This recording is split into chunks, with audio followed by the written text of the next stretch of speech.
Assalamualaikum warahmatullahi wabarakatuh. Perkenalkan, saya Farah Akmaliarus dengan NIM 19050974011 dari Prodi S1 Pendidikan Teknologi Informasi 2019. Di sini saya akan menjelaskan mengenai teori gelombang. Baik, selanjutnya ada outline. Outline di sini adalah garis besar yang akan kita bahas di dalam teori gelombang ini. Yang pertama ada pengertian dari getaran dan gelombang, yang kedua ada klasifikasi gelombang, kemudian yang ketiga ada frekuensi range, kemudian yang terakhir ada sifat-sifat dari gelombang. Baik, yang pertama ada pengertian getaran dan gelombang. Getaran merupakan suatu gerak bolak-balik di sekitar keseimbangan. Gelombang adalah suatu getaran yang merambat. Selama perambatannya, gelombang membawa energi. Pada gelombang, materi yang merambat memerlukan medium, tetapi medium tidak ikut berpindah. Kemudian slide selanjutnya ada contoh getaran dan gelombang. Di situ teman-teman semuanya bisa lihat ya, ada gambar contoh dari getaran sama gelombang. Di dalam contoh getaran tersebut, misalkan terdapat sebuah bandul yang tergantung. Bandul tersebut kemudian disimpangkan ke titik A, lalu dilepaskan seperti pada gambar.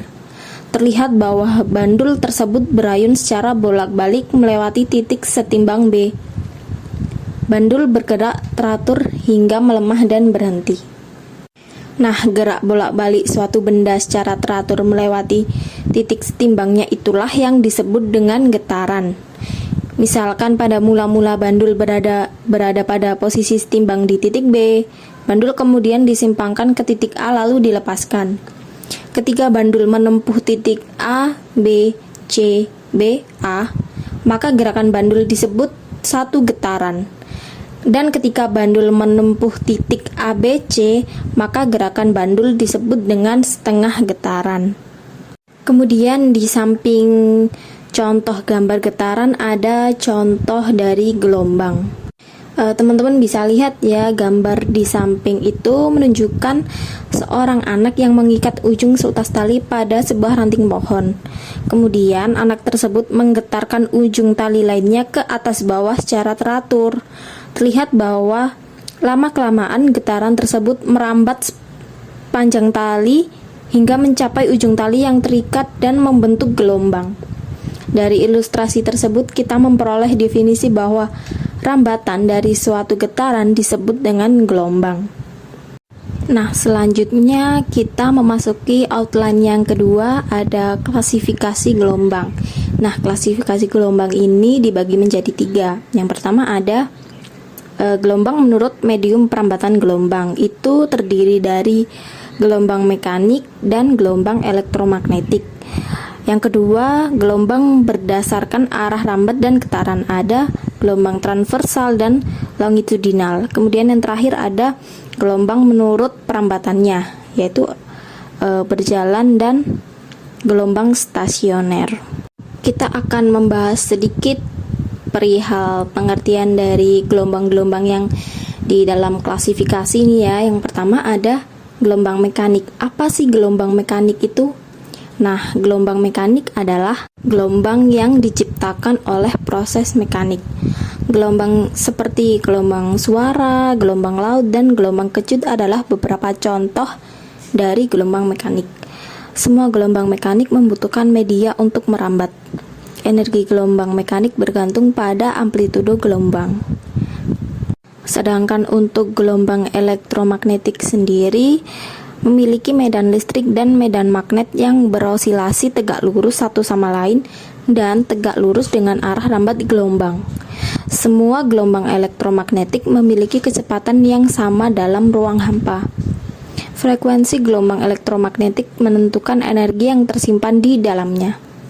Selanjutnya ada gelombang transversal dan gelombang longitudinal. Gelombang transversal adalah gelombang di mana gerakan medium berada pada sudut yang tepat ke arah gelombang.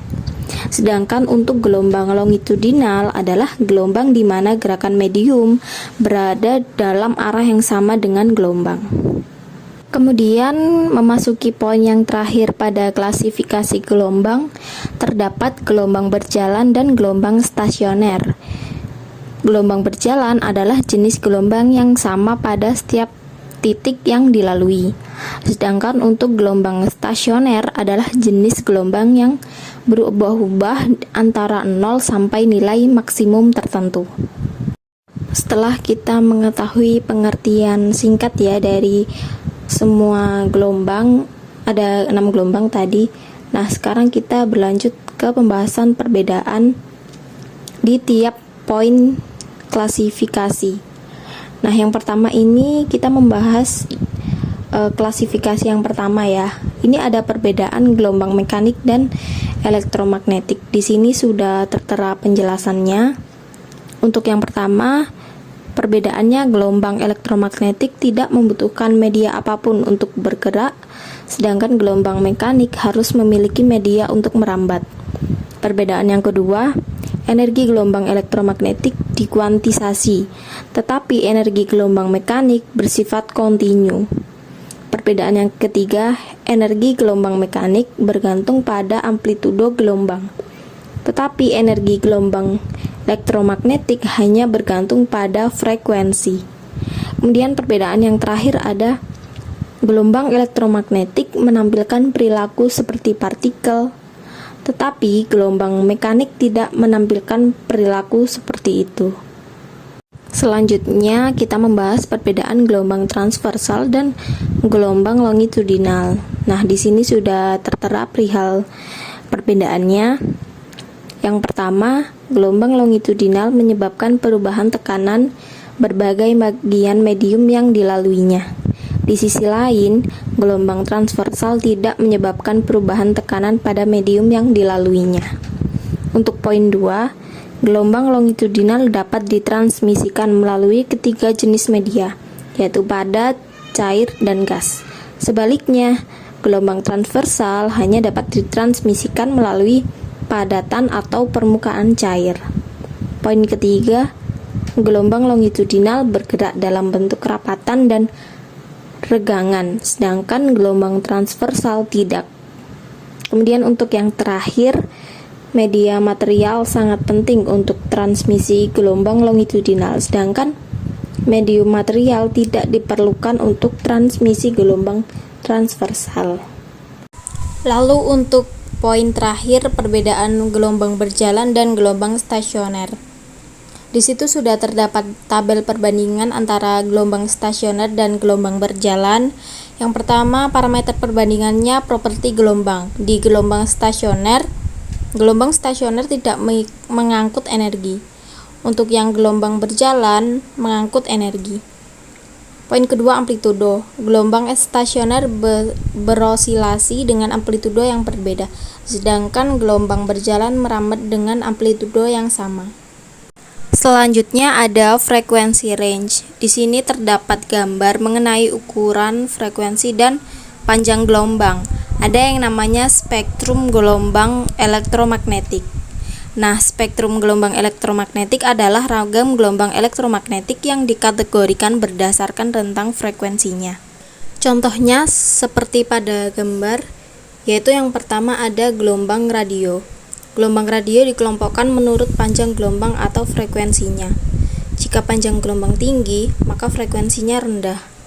Gelombang radio dihasilkan dari muatan-muatan listrik yang dipercepat melalui kawat-kawat pengantar. Muatan-muatan ini dibangkitkan oleh rangkaian elektronika yang disebut osilator. Yang kedua ada microwave atau gelombang mikro. Adalah gelombang radio dengan frekuensi paling tinggi di atas 3 GHz. Tak hanya untuk memasak, gelombang mikro juga digunakan untuk alat komunikasi berupa radar yang banyak digunakan dalam pesawat terbang. Selanjutnya ada infrared atau sinar inframerah yang tak bisa diamati dengan mata telanjang. Penggunaan infrared biasanya digunakan untuk mengambil citra bumi dari atas menggunakan pesawat atau satelit. Selanjutnya ada visible atau sinar tampak. Nama lainnya adalah cahaya, yang membuat kita mampu melihat objek dengan baik. Panjang gelombang tampak bervariasi tergantung warnanya. mulai dari panjang gelombang kira-kira 4 kali 10 pangkat min 7 meter untuk cahaya violet atau ungu, sampai 7 kali 10 pangkat min 7 meter untuk cahaya merah. Selanjutnya yaitu ultraviolet. Sinar ultraviolet dihasilkan oleh beberapa molekul dan atom dan memiliki frekuensi antara 1015 Hz sampai 1016 Hz. Di alam semesta kita, matahari adalah sumber sinar ultraviolet atau sinar UV. Selanjutnya ada sinar X-ray. Sinar X-ray disebut juga dengan sinar Ronsen yang banyak dimanfaatkan di dunia medis.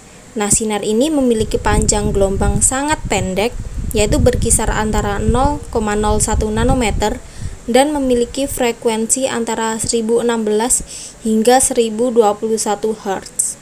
Kemudian yang terakhir ada sinar gamma. Sinar gamma adalah radiasi elektromagnetik terkuat yang bahkan bisa menembus tembok.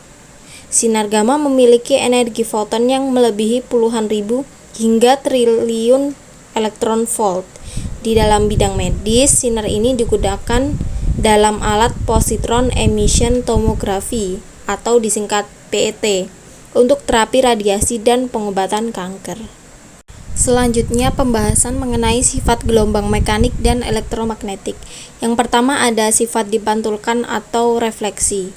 Pemantulan gelombang yaitu ketika sebuah gelombang menabrak sebuah penghalang atau sampai di ujung batas, maka akan mengakibatkan suatu medium yang dirambatnya. Sebagian gelombang tersebut dipantulkan. Sudut pantul merupakan sudut yang dibentuk oleh sinar pantul terhadap garis yang tegak lurus pada permukaan pantulannya. Kemudian yang kedua adalah absorpsi atau penyerapan. Beberapa material atau bahan padat dapat menyerap atau memantulkan gelombang dengan kadar yang berbeda-beda. Kemudian yang ketiga dibiaskan atau refraksi. Pembiasan gelombang yaitu jika gelombang datang pada suatu permukaan batas yang memisahkan dua daerah dengan laju gelombang berbeda, sebagian gelombang juga akan dipantulkan dan sebagian yang lain akan ditransmisikan atau diteruskan. Jadi pembelokan berkas gelombang yang diteruskan disebut pembiasan atau refraksi. Selanjutnya poin 4, pelenturan atau difraksi. Difraksi gelombang adalah suatu pembelokan atau penyebaran gelombang karena melewati suatu celah kecil atau ujung sebuah penghalang. Ketika lebar celah lebih besar dibanding panjang gelombang dari berkas-berkas gelombangnya, maka efek difraksinya kecil. Ketika celah lebih sempit, maka efek difraksinya menjadi lebih jelas. Efek difraksi terbesar yaitu pada saat lebar celah sama dengan panjang gelombang berkas. Lanjut poin 5 ada interferensi atau memadukan. Interferensi gelombang adalah ketika dua gelombang konheren atau memiliki frekuensi dan selisih fase tetap bertemu, maka akan terjadi interferensi gelombang. Jika dua sumber koheren S1 dan S2 menghasilkan dua muka gelombang lingkaran, kedua muka gelombang itu akan bertemu dan membentuk pola interferensi pada permukaan air. Selanjutnya poin 6 dispersi. Dispersi gelombang merupakan perubahan bentuk sebuah gelombang ketika gelombang merambat melalui suatu medium. Suatu medium di mana laju gelombang tidak bergantung pada panjang gelombang atau frekuensinya dapat disebut medium non-dispersif. Kemudian untuk yang terakhir ada pengkutupan atau polarisasi. Polarisasi gelombang dibagi menjadi dua macam, yaitu polarisasi vertikal dan horizontal. Vertikal adalah sebuah gelombang pertama yang Anda peroleh dengan cara menggerakkan tali ke arah atas dan ke arah bawah. Kemudian untuk horizontal adalah sebuah gelombang kedua yang Anda peroleh dengan cara menggerakkan tali ke arah samping. Nah, baik, itu tadi penjelasan singkat dari saya mengenai teori gelombang.